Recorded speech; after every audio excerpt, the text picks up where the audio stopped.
Afternoon, hello everybody. We are back. It is the Pick Apart podcast. I know I've been away for a little bit, and truthfully, honestly, I felt convicted in my heart. Honestly, the way that the podcast was going originally, nothing bad, honestly, but I know that I had the opportunity to meet a lot of athletes, a lot of people of status, maybe big name, whatever may have you. But I was going down that road of thinking that numbers was the priority, or I was putting it on a pedestal, and I was just very convicted in my heart that if I had a very successful podcast or a very successful platform, that what was it really doing, for God? It was kind of just glorifying me and kind of putting me in like a cool light, making me look cool, I guess, to my peers or people that I meet. I can say I have a podcast. I'm meeting all different types of people. You know what I mean?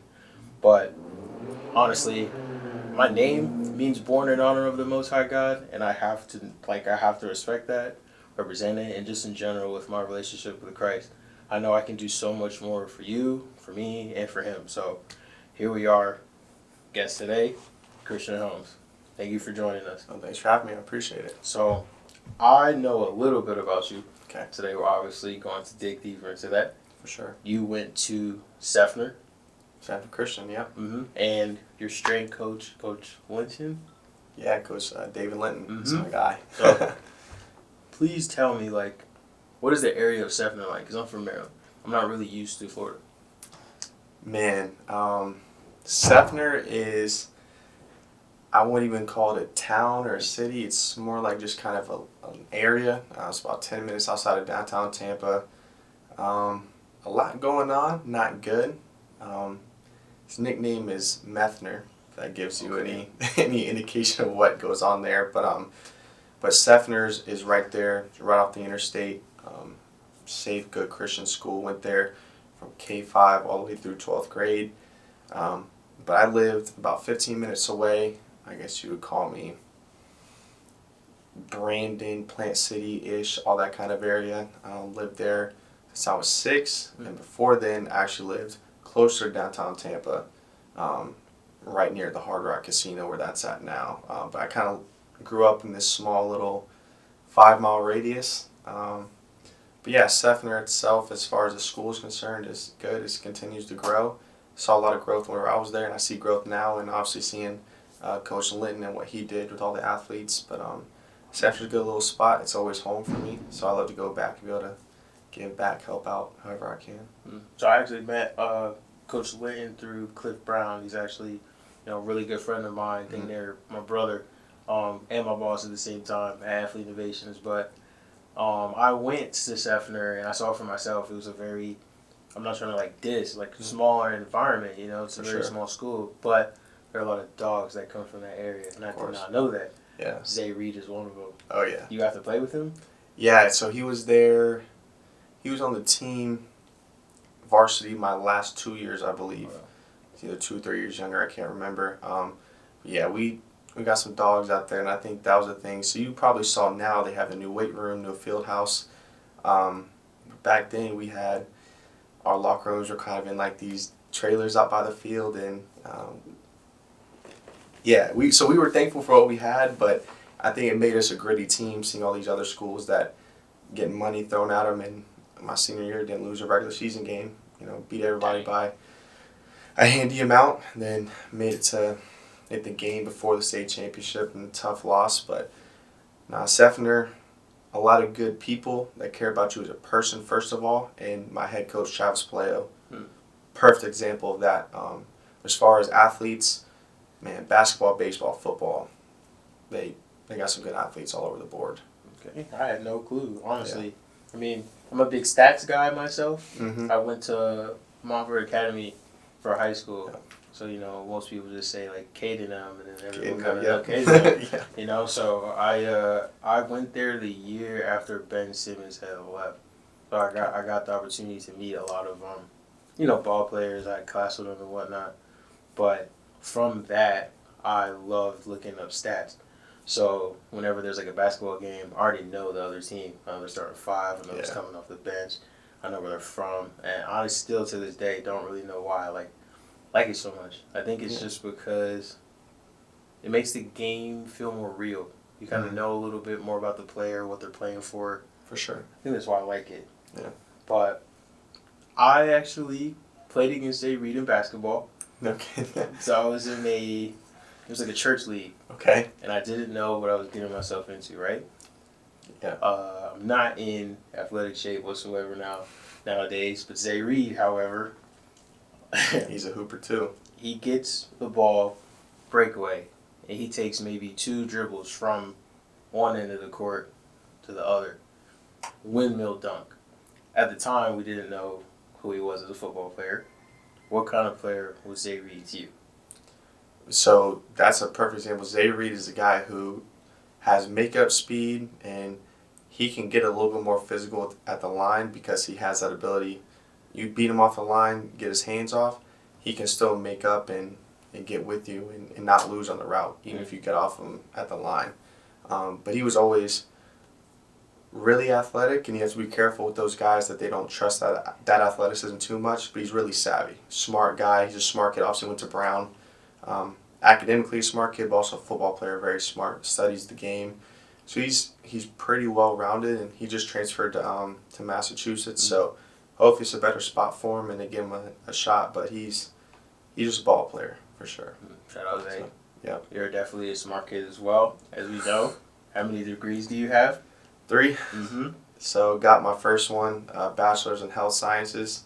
Was pre-med for a little bit, then also kept playing football, so I got a master's degree in exercise science because I love to exercise, so it made sense. And then just finished up one in psychology, but I guess there's kind of an invitation on that. Said one of my classes didn't go through, so had to file an appeal. It's a long story, but yeah, it's supposedly my last project. There was something wrong with it and tanked my grades, so I gotta figure that out. So, but it was my degree. I just got my 6th year to keep playing, so worst case, I gotta go and take one more online class. I'll figure it out. But yeah, that was an interesting phone call the day after our bowl game. Oh, to say the least. jeez. Yeah. The day after. Okay. Yeah. Mm. In Universal, walking through. I'm walking through Universal with my girlfriend, and my academic coordinator FaceTimes me. It's like, oh, she's probably saying, congrats, she's moving on to her next spot. Hey, you didn't actually graduate. Excuse me? Mm.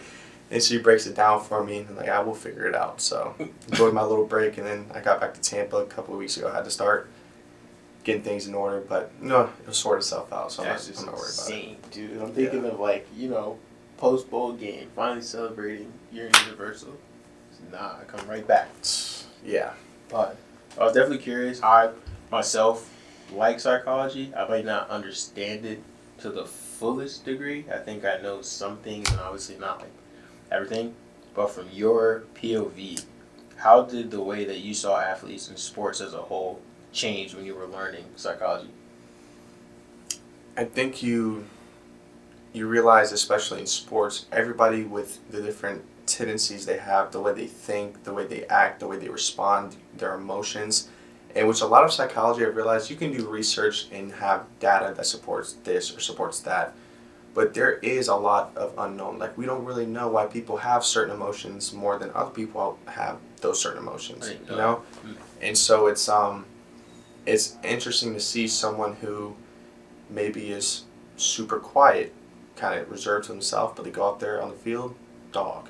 Or someone who is really outlandish, they go out there on the field and they can control that and not play outside of themselves. And then you see people who are quiet and they get on the field, can't control themselves. So what was cool for me was studying psychology is seeing that and knowing that all these people who think and react in different ways are all going towards the same thing. And so especially in football, team sport, having to get all these different personalities and characters together to pursue a common goal is very interesting and very hard to do, and especially in a changing landscape where every year it seems like half the team is new with the transfer portal and freshmen. So it's something I think sports psychologists will have more of a hand in as it gets as time progresses, but it definitely changed my perspective knowing how to relate to people, how to talk to people, and just kind of changing how I see the world a little bit. Now, what are, in your opinion, especially for football, what are the best ways to take care and monitor your mental health? Obviously, faith is a good one, staying rooted and grounded in that. And obviously, the Bible teaches you a lot of things about how to handle yourself and keep you out of bad situations that would be bad for your mental health in the first place. But also, it's just super important to get away from the game sometimes. Mm.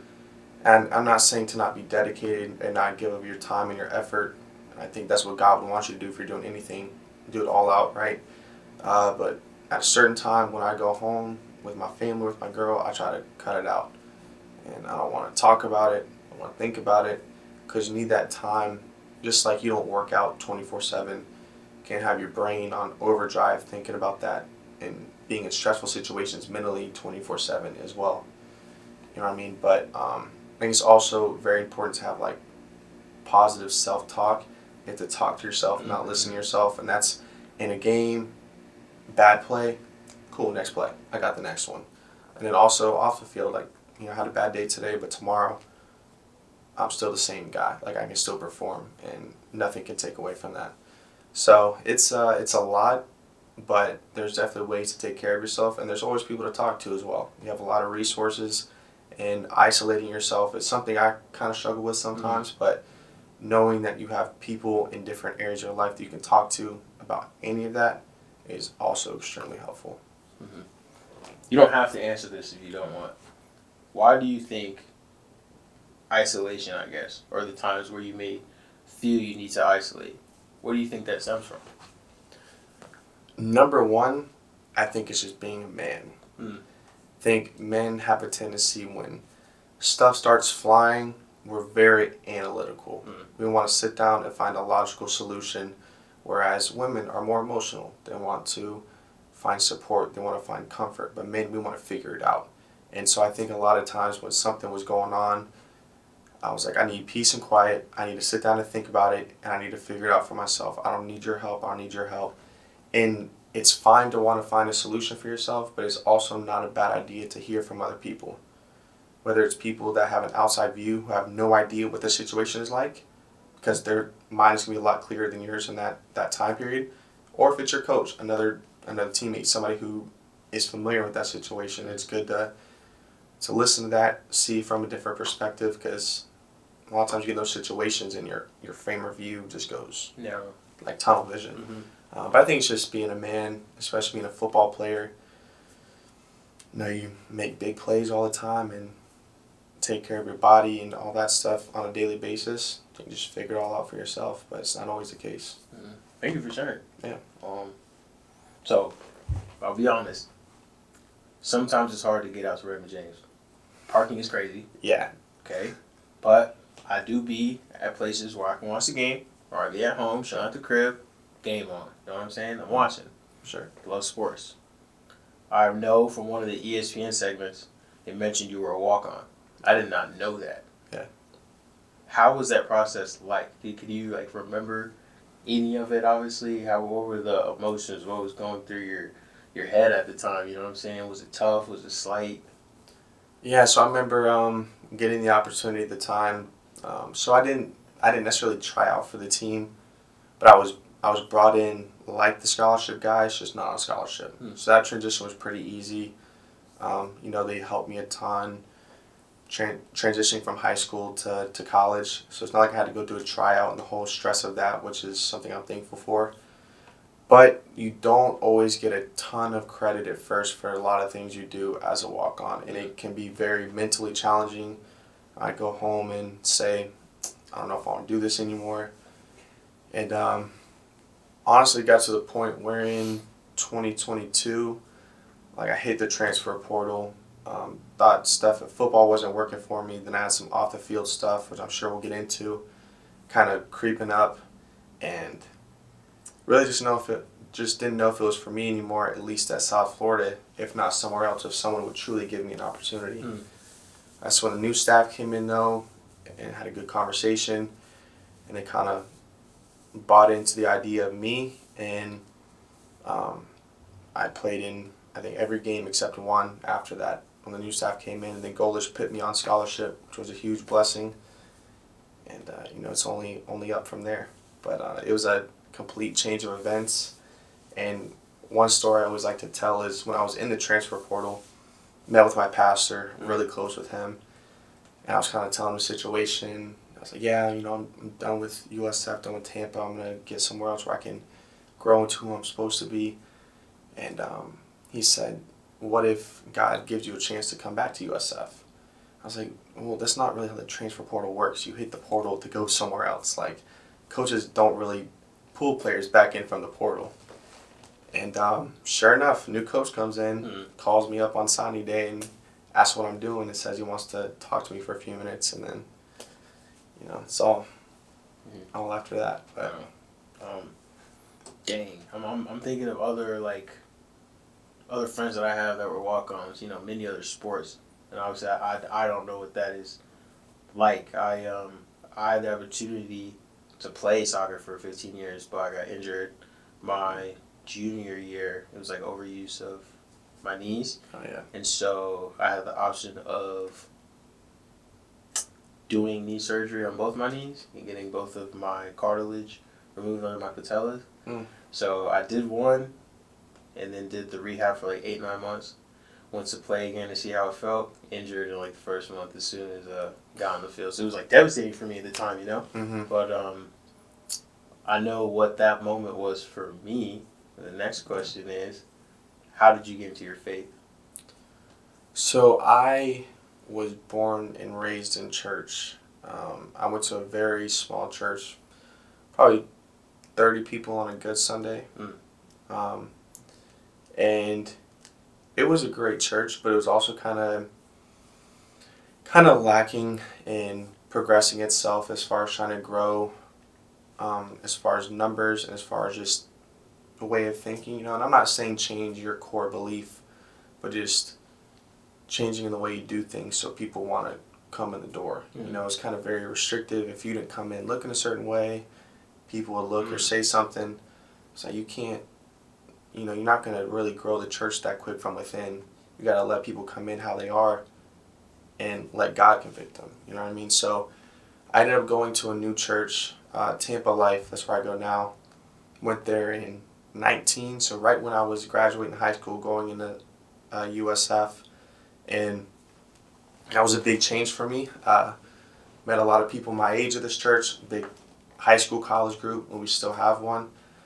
But I think going from Sefner, where everything was catered to Christianity and my faith and all that, to a place like USF where you kind of got to do it for yourself, there was an adjustment period where head was spinning. I didn't know what was going on. But eventually, takes some tough situations, but I kind of realized like it's the only way I'm gonna be able to make it through some stuff is if I get my faith right.